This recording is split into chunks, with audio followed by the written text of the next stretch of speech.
probably the only one I have from my college days, and it's me weaving tapestry.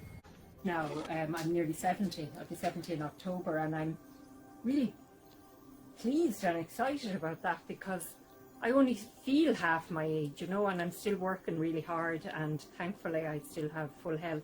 That's the main thing. I want to project love and care and health and happiness into all of these symbols that I'm weaving. I sit down low at the beginning of the weaving because I need to be, you know, face to face with it all the time. Yes, so the commission was given to me. Let me see now. Her ancestor is this Columban priest here. These were very young men when they went to Korea. They were Columban missionaries. So I believe it will hang in the Korean embassy in Dublin or the Korean embassy in Korea, the Irish embassy in Korea. But as I work up along, I begin to sit on a chair, a stool. The table here behind me will bring me up to here. I'll stand for a while, and then I'll build a scaffolding around the weaving. I'll be on a scaffold, yeah. Well, we've these two wooden ladders, and I put a plank of wood across them, so I can lift it up whatever height I want. This yarn, white yarn, it's the fleece off the sheep. It's literally my local farmer would shear his sheep every year in the spring. And like the first few years I was living here, people used to drop off fleeces at my door because they knew I was weaving and spinning. I had to tell people to stop in the end because I had so many fleeces gathered that I wasn't going to use, you know. There's a lot of the original fleece still kind of there, you know, in the yarn, you can see it. First term that Donald Trump was in power, and I started hearing and seeing on the news pictures of children being taken from their parents and being held like almost like in a cage in the southern border, Mexican children. And we had just had a new grandson at the time. And I was just imagining what that must have been like for the children and the parents. I read an article where one little 8-year-old was minding a few babies on her own in these cages. So I got this idea of what it would have felt like to be torn apart from your child. And this weaving was woven then. So I wove it again on its side, and I left warp threads showing in the middle. So on that loom, if you can imagine, I wove it over, back, until I went up halfway. And then I wove the second half of it on the back of that loom and left all those white threads visible. I didn't cut them or turn it back or make a hem. So they hang in the middle between this weaving. And I've shown it in different ways in different galleries. I would be completely obsessed with my work, you know, total obsession really. I could work here every single day. That would be my favourite thing to do. I'd put it first on the agenda every day. I don't want to say this to hurt or offend anybody. I absolutely loved being in lockdown. Now I know loads of people didn't, but it meant I was able to go fully back into myself and really think about what I wanted to do now with this time. You have to use your brain, your hand, there's so much going on, you know, to remember what to do and how to weave it. Mad, isn't it? All these different processes.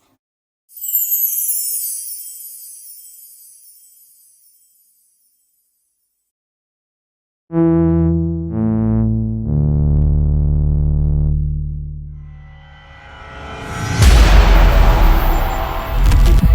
started analysing his own work, it might stop it in its tracks. And I agree with him thoroughly. I think it's the less thinking I do, the better.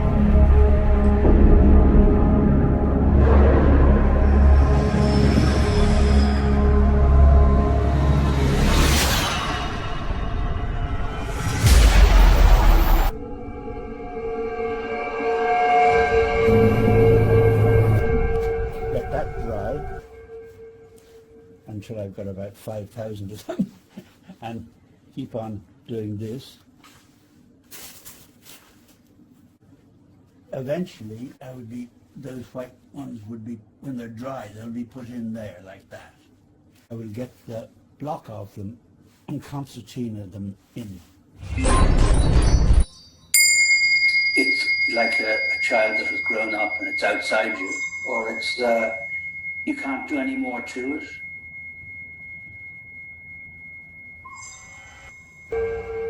I've still got a lot of more burning to do on it, and then I'll see if I can peel it off. But it's fascinating what happens, and I've seen my father's mill at one stage, half of it burnt down, and it was extraordinary to watch. If it wasn't my father's mill, it would have been very exciting.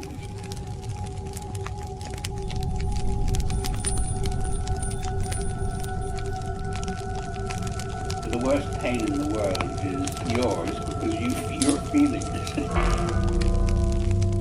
Yeah, it's been there. The more it's talked about, the more people accept it as one of the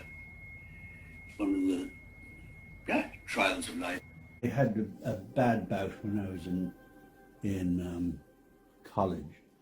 I think through the isolation of being in London, partly, but part of one's nature, and that's come back in regular intervals. It's the only thing I resent in this life. You know, I think of one of the fishermen that I read about, and he'd been through the First War, and it hit him so bad, and there was no help at all. And when the Second World War was coming, he went and shot himself.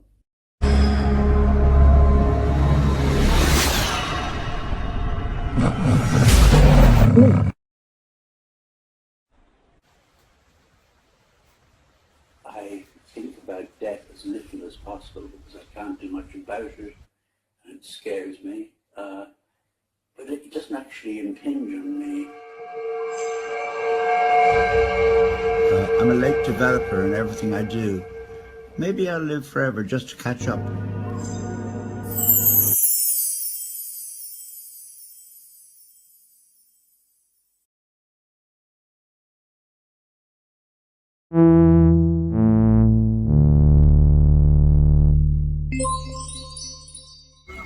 It's totally collaborative, and that was an exciting departure, I think, for all of us. Yeah.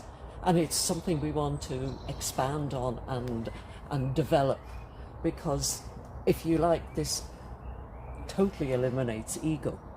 How we behave as individuals changes when we're within a community. Who's the boss around here? Pretty well, we clamper. Oh yeah, we can't. Oh yeah, that's it. That's the way to do it. I'm really amazed to see people of our age doing what we do. Yeah. And yet it just seems very natural for all of us, doesn't it? Yeah, but certainly, and for my age, I just can't believe I'm still alive. I'll tell you why, because at 45, I was definitely dying of cancer. That's true. At 52, I was definitely dying of cancer. And hey, here I am.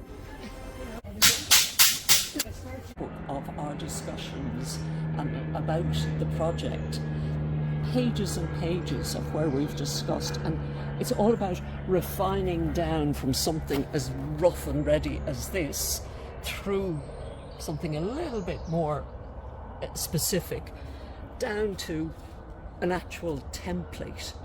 It doesn't all just happen. Worked on that, and that drew us into the whole area of the difference it would make if you had different lines and different angles, because everything is rectangular, square in the creation of a lot of two-dimensional art anyway. And that combined with a poem we came across which kind of spoke about age and the aging eye and what the advantages of having less than perfect sight is. And we kind of took off from there to do this batty thing of creating these angular scaffoldings that we can hang paintings on, but that meant that the paintings had to somehow address the three-dimensionality of this scaffolding. Each one will be different. They're no two the same, because the 10-degree angle cut allows for quite a number of permutations of shapes. Yeah, well, what this is all, well, it's a continuation, I suppose, as you were saying, Fifi, of our notion about geometry. And you see, you and Helen being former architects, okay, you have a concept of geometry. I welded these. All right. Okay, so these are hand welded, so the home welded, so, and they have worm screws so we can tighten them, but there's a little seam in there, unfortunately, and that makes them a bit sticky. So I made this tool so that I can sand it to make it more flexible. Oh yes, we are at the triumph of optimism over reality.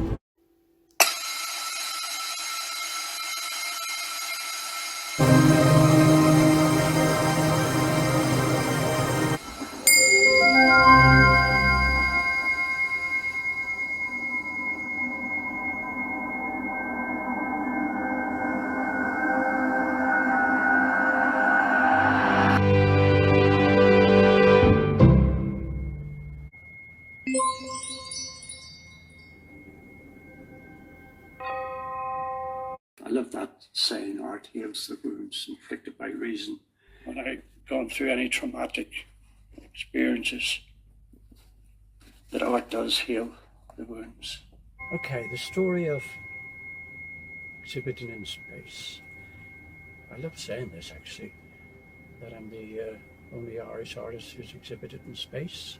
And the involvement was that we had to do an illustration, postcard size, of space, and the works were scanned and they went up on the last space shuttle. There hasn't been another one since, and this was done in 2011.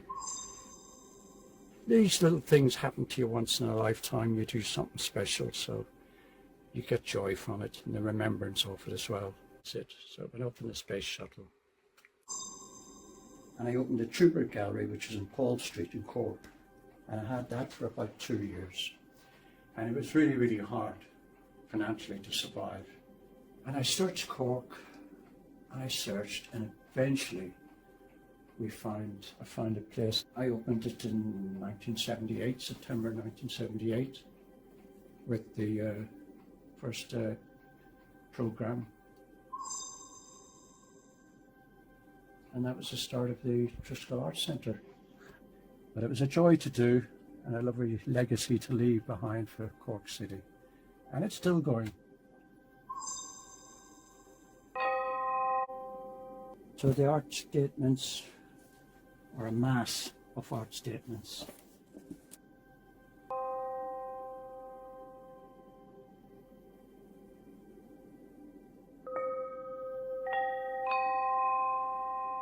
And for example, for a work of art, we need the hand, the eye, and the heart. There's so many of them.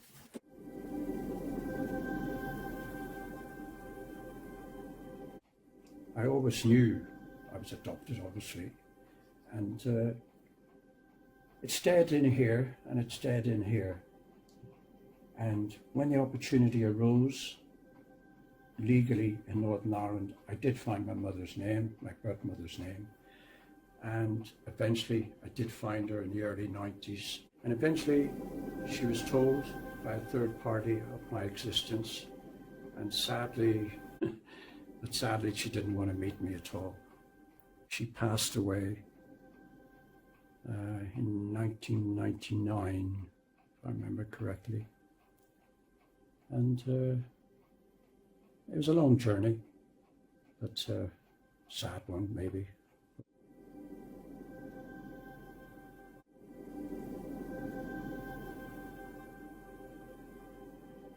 It's very strange that I'm actually in my studio room somewhere in the dark, but I'm actually going to read a poem, which is, I didn't think I was going to be reading this, but it's entitled The Last Poem, and it's the the last poem I ever did for my birth mother, named Letitia, whom I never met.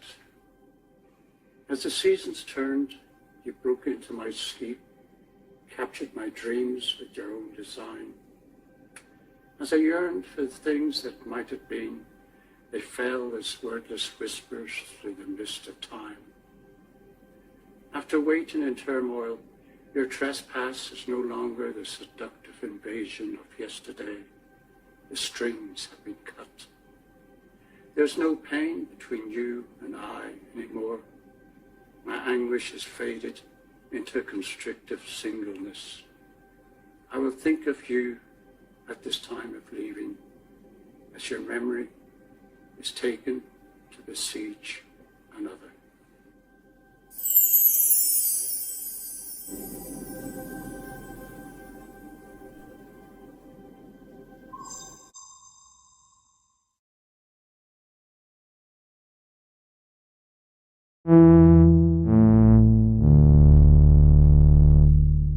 We offer each other as whispers in the night, as the last poem read, as the silence of loving, as you are, as I am, we are for each other.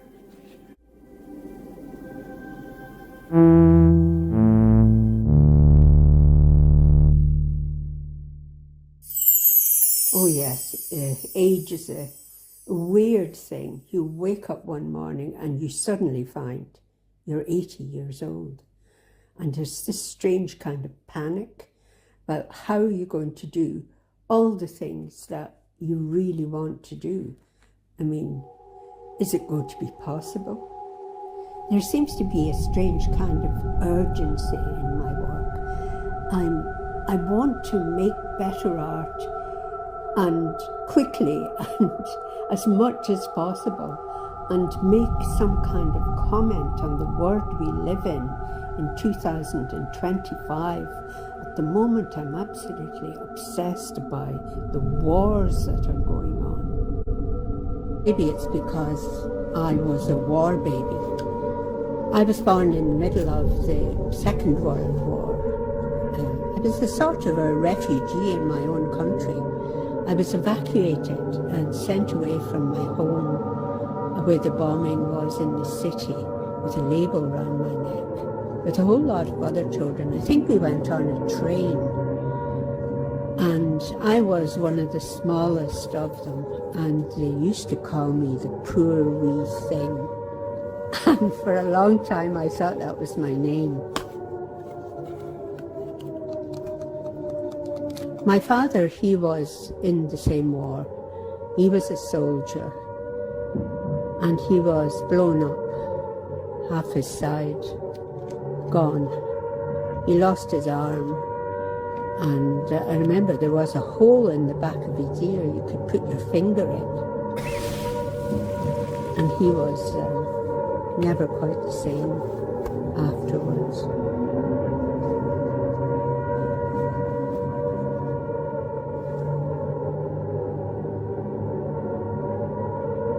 I don't know if that's why I feel the need to comment through my art.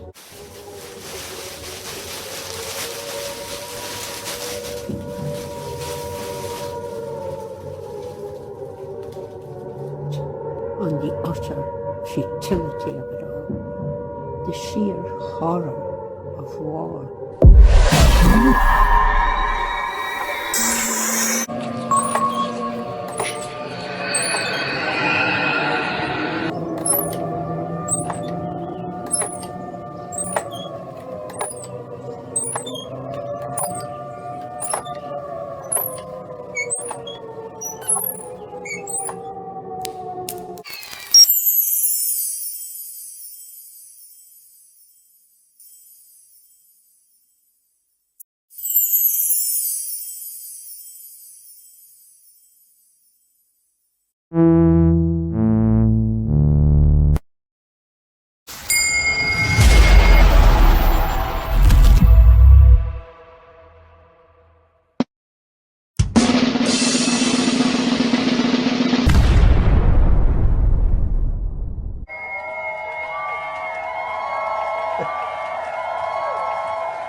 Unfortunately, I can't remember the name of the cat.